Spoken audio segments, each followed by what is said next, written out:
going to move on to analytics. Oh my gosh, why is this so scary to people?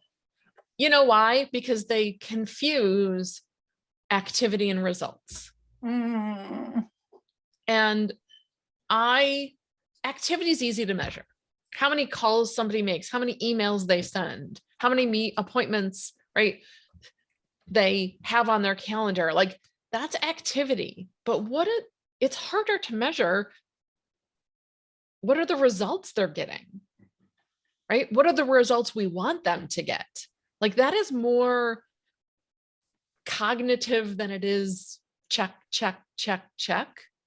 And if you have a lot of salespeople and you're like, oh, how am I gonna judge this? We only look at activity if somebody is not getting the results, right? Like, I only care about somebody making X number of dials if they're not having enough conversations. Because Debbie, back to your keep calling until you get these people, right? Like, keep calling until you have the conversations you need to have. Think about new ways to measure your team. And remember that salespeople like to be measured when they're successful. They're not so keen if they're not doing the work or if they're not getting the results that they expect from themselves.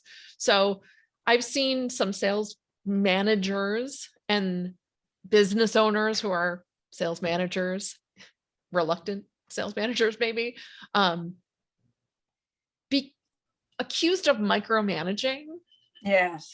And I'm like, okay, but if you were doing what they said, they wouldn't have to talk to you about it. Exactly. I always say we should micromanage ourselves. Oh, I like that.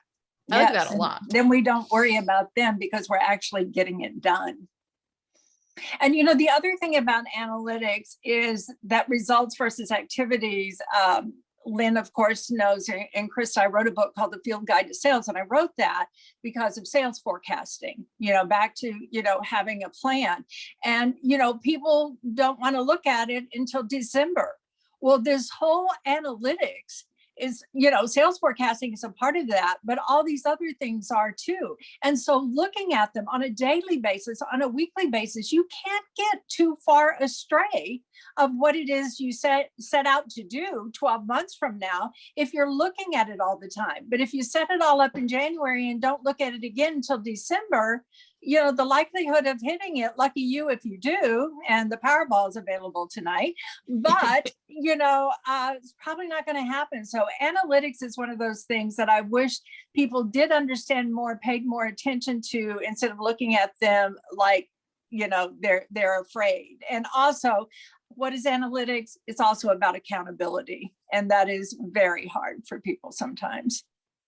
I think I'm going to jump in and say the other thing is, what should you be measuring? Like, you need to figure out for your organization, what should you be measuring and how often? Because there are definitely some things that I only look at once a quarter. Sure. Because there's not enough movement on a daily basis for me to see what's happening. And there are other things I look at every day. Like, how many conversations did I have today? Yeah, exactly. God bless you. Thank you.